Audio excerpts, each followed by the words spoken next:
Mets-le nous in-game au lieu de nous raconter ça comme ça. Putain, cette décision de flemmard. Cette vidéo fait suite à un conflit de type mondial avec Kuropak. La suite dans cet épisode. Et la première partie ici. Et bienvenue sur ma chaîne YouTube. Et on a un invité aujourd'hui en la personne de Kuropak. Vos applaudissements s'il vous plaît. Bon, vous faites pas mal aux mains surtout. Je tends l'oreille mais j'ai rien entendu hein. Visiblement tes abonnés n'ont pas de bras. Et tu sais ce qu'on dit hein, pas de bras, pas de chocolat. Peut-être, mais ce coup-ci c'est toi qui es le fichier MP3. Et crois-moi, je vais me faire plaisir. Oh non, ne m'efface pas, oh grand maître Histoire d'Azur. Ah, t'inquiète pas Kuro, c'est pas comme ça que je vais te cuisiner. Cette vidéo va bien se passer, surtout que là on est sur mon domaine qui est le lore. Monsieur prend tellement le melon alors qu'il fait juste du lore sur des gachas qui ne respectent eux-mêmes pas leur histoire. Comme le mec qu'on va voir maintenant qui nous a pris pour des jambons et que tous ceux qui ont la hype facile sont tombés sous ses belles paroles. C'est pas vraiment un problème d'idée mais plus d'exécution que le studio nous a apporté. Car en vrai, de ce qu'on voit dans le trailer, il y a genre vraiment pas grand chose sur Banue ou ta chère Dialine. Tout est concentré sur Ye Shunguang et son frère, le fameux second de Yishuan, l'aîné des Sims, ayant décidé de nous faire un Anakin sur la fin. Et tout ça pourquoi ? On va voir si tu as suivi. Que Ye Shunguang fasse sa Deus Ex Machina et sauve tout le monde en fin de quête et tout le monde il est content ? C'est ça ? Ouais, tu gagneras pas le panier garni. Mais ce qui semble être amené, c'est que celle-ci semble être traitée comme Yishuan bis. Au moins, elle apparaît pas directement dans cette mage-là. Mais bon, on repart sur la règle du gacha, et je suppose que t'es un poil énervé sur le futur traitement de ta chère Dialine. Alors déjà, c'est Dialine et pas Dialine. Tu commences vraiment à me les briser le menu du con. Ensuite, ouais, je suis plutôt d'accord avec ça. D'autant plus que tous les signes sont là. Elle apparaît comme étant le personnage principal de cette phase, alors qu'on ne la connaît ni d'Adam ni d'Ève. Et après la 2.5, on l'aura tous oublié, et ce mec responsable du scénario de Zenless aussi. Et faut croire qu'ils ont pas pu s'empêcher de nous mouler sa nouvelle tête de transformation en Goku Ultra Instinct en celle de Yishuan. Elle vient de perdre une partie du minimum d'intérêt que j'avais pour elle. Mais ça reste stylé. Et ça c'est cool. Il est vrai que Dialine va être mise sur le banc de touche comme Banue. J'attends de voir ce qu'ils vont faire avec la relation de ces deux-là, puisque Dialine semble le chercher dans la dernière quête, avec ma chère Zhao, ce lapin tout mignon qui va sûrement avoir bien plus d'importance que ces deux-là. Bon, en vrai, je force un petit peu, car bon, de ce qu'on a vu, on est surtout sur une histoire mettant en avant Ye Shunguang. Tu fais bien de dire que tu forces un peu, car notre très cher protagoniste qui nous a raconté le lore dans le Dev Talk, lui, disons qu'il devait se justifier sur beaucoup de choses.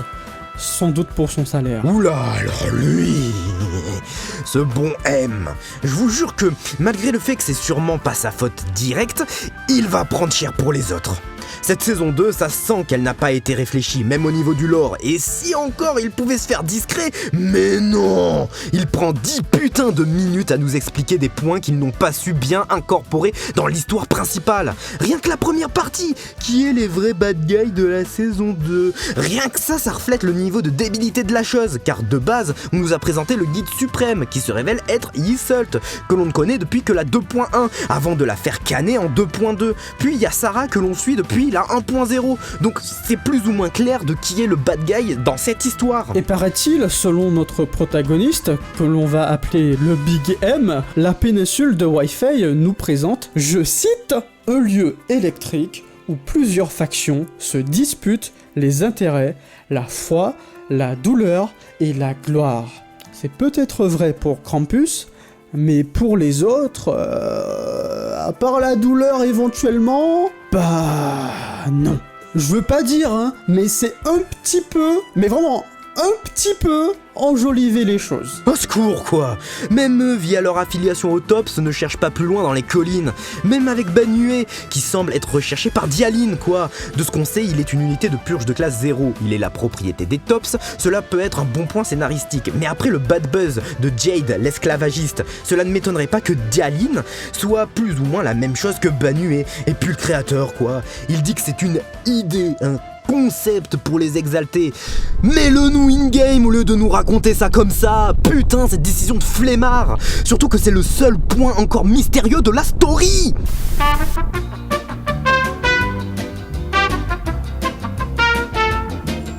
Bah perso, si Dialine est une esclavagiste d'unité autonome, je trouverais ça génial. Ça ajoute de la profondeur au perso, et surtout ça rend les personnages plus humains quoi. C'est toujours mieux que d'avoir la parfaite Yishuan qui est toujours droite dans ses bottes et qui ne fait pas de vagues. Vraiment les gens qui refusent ça, vous êtes mais de non-nuls. Vous aimez que les persos chiants en fait. Tout le monde il est gentil, c'est ça votre truc? Il faut avouer, il est temps de dire le terme que les gens attendent. Si un dev a besoin de 10 minutes de talk pour nous justifier le choix de l'équipe et nous raconter l'histoire, c'est un aveu de faiblesse qu'ils ne savent pas quoi faire de l'histoire de Zenless et doivent bricoler, meubler et nous justifier les choix de dernière minute pour nous donner une illusion de cohérence, alors qu'en fait, on sait tous que tout est fait dans le sens du gacha, donc selon les préférences de personnages de la communauté chinoise. Dans les gachas, on le sait, le lore, pour résumer, c'est un prétexte pour qu'il n'y ait pas rien et présenter les nouveaux persos. Mais là, avec Zenless, on a atteint un niveau supérieur dans le fait qu'on peut aujourd'hui tous s'accorder à dire qu'il ne rime plus à rien et n'a plus de fil conducteur. Bon, alors que j'étais dans mes quartiers, en train de souffler un coup, t'as terminé ta propa ou non? Tu parles de ma propagande Dialine? Elle est mignonne, hein. Elle est visiblement raciste anti-machine, à part pour son téléphone. Et il est réduit en esclavage, donc ouais... moi je l'aime bien, je l'aime beaucoup. Tout le monde sait que seul Zhao mérite ce genre de choses, mais passons, car en plus, le prochain point abordé est justement sur les tops. Amis ou ennemis? Sérieux, il y a vraiment des gens qui se posent cette question? Après, je leur en veux pas, hein. Les tops sont présentés comme des gens pas très sympathiques en 1.0, puis bizarrement, avec l'arrivée des personnages, des waifus, oui, parce que Damien en fait partie, hein. Bizarrement, ils sont cool et gentils. Alors que pour rappel, ce cher Damien a terrorisé la lapine préférée de Kuropak. Ah, tu parles de ma petite lapine effrayée Alice? Oui, c'est vrai. D'ailleurs, je connais quelqu'un à qui ça n'a pas vraiment plu de voir Alice se faire agresser ainsi. Ouais, la pauvre.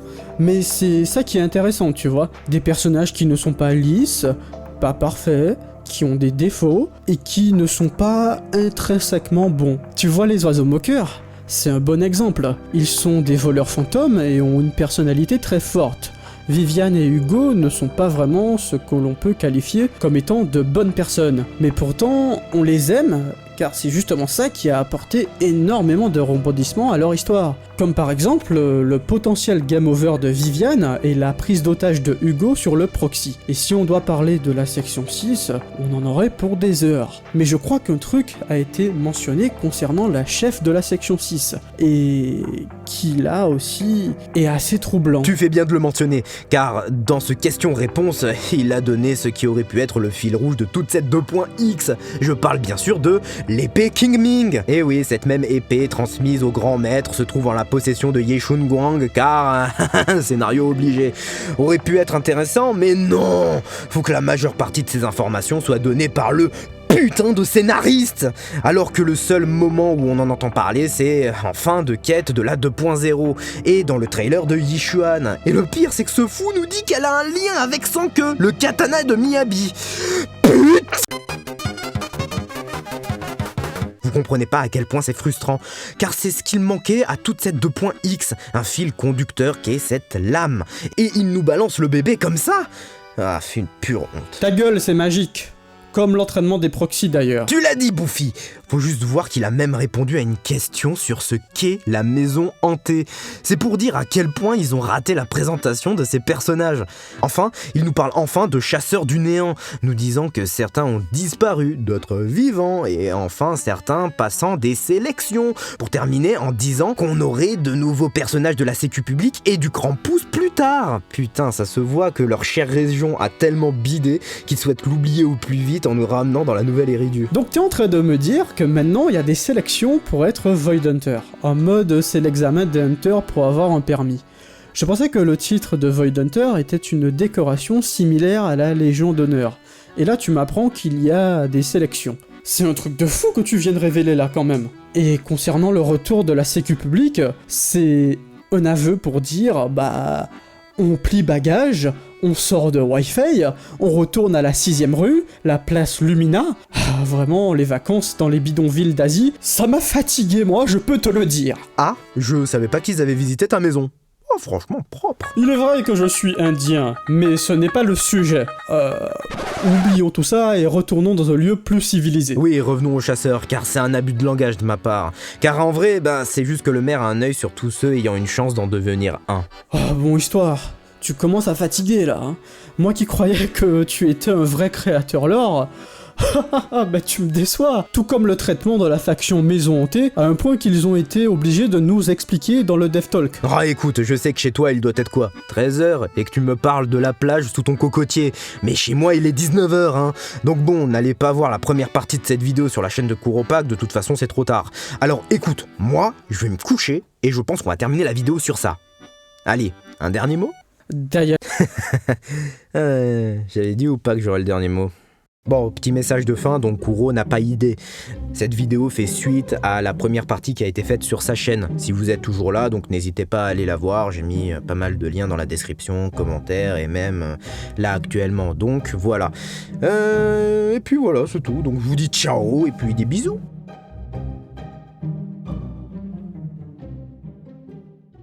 Dialine, racisme, prime.